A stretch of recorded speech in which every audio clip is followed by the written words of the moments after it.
So when we get into models of effective instruction related to MOOCs and open education and all the derivatives that exist out there, you have to start thinking about what is the learner, what are the types of learners that you have? Who's the audience? Who are the stakeholders? What are your objectives that you have in delivering this content out there? Is there something unique about them? That, is it alumni from your program that you're delivering a MOOC for to upskill them or reskill them in?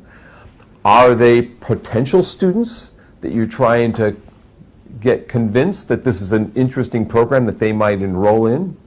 Or might these be government officials who are funding your enterprise, your organization or institution?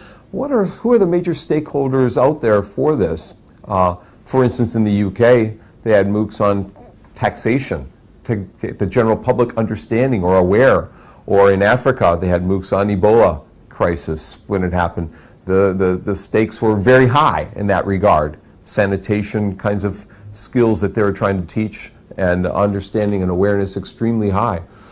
So are these public health related that have a general public service related to them? Are they like the World Bank, looking at poverty and literacy and family planning? These are humongous issues that are global in nature, that are globally impactful. Or is the audience some potential students, as I mentioned earlier, who might come into the course? So to deliver that content then might address those different audiences at different levels. Do they have a lot of prior knowledge coming in to the class? What's the level of knowledge that you're looking at with the students who are taking the class? So in terms of delivery, you also have to understand what their English or Spanish or language skills might be like. So when you use terms, are they aware of them? Are they aware of your metaphors or analogies? So becoming sensitive to the cultures that are out there taking the MOOC. Is it, here in Catalonia, is it students who are going to be located in this region or the surrounding regions or globally around the world? What is the mix? So in delivering, you have to first understand the learner. Second, you have to understand the technology tools that you have out there at your disposal and which of those can you embed in the course in an effective, functioning, interactive way. What are some peripheral materials and resources and tools that you might embed in animations, simulations, or other kind of interactivities to engage the learner? So that's another variable, another consideration that you have to take in delivering that instruction.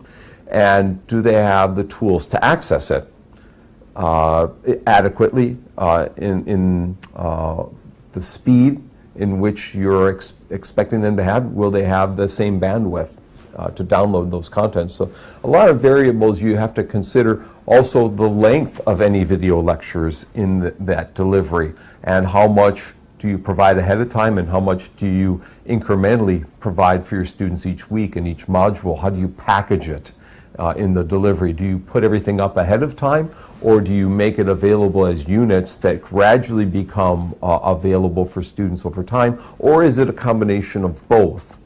And then in terms of the delivery, you have to also think, do you want to do formative assessments along the way and improve then on the components of the class, the design of those components as you move along, or do you rely more on summative evaluation towards the end, or some kind of combination thereof?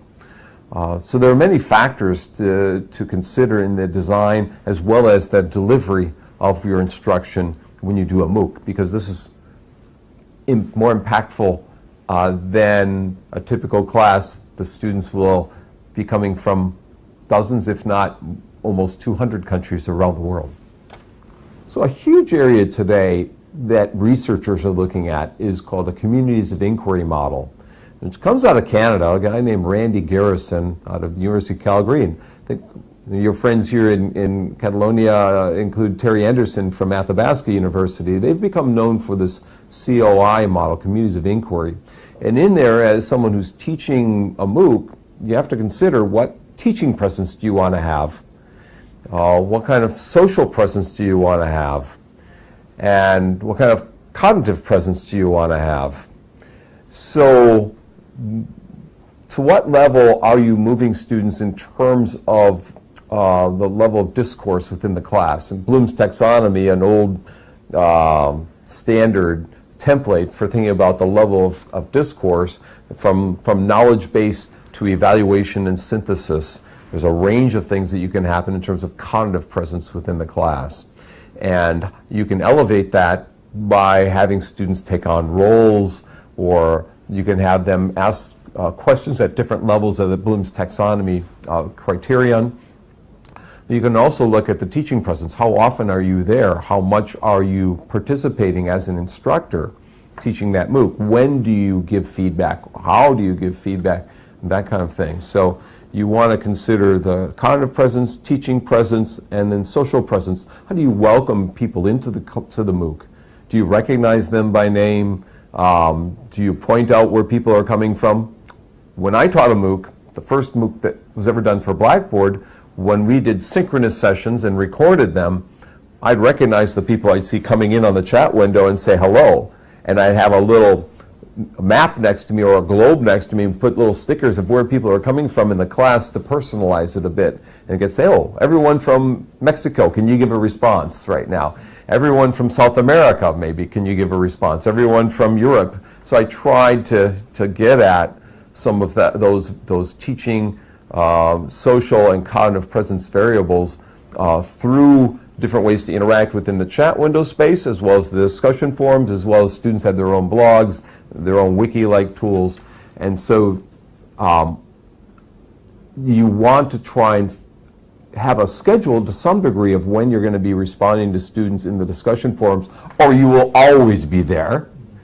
You won't get away from it, so you want to tell people when to expect you to be in. But you can go in at other times too. And you do want to be a participant within and have your teaching assistants also participate within and recognize and answer questions, but you want to find that balance between being in too much and not enough.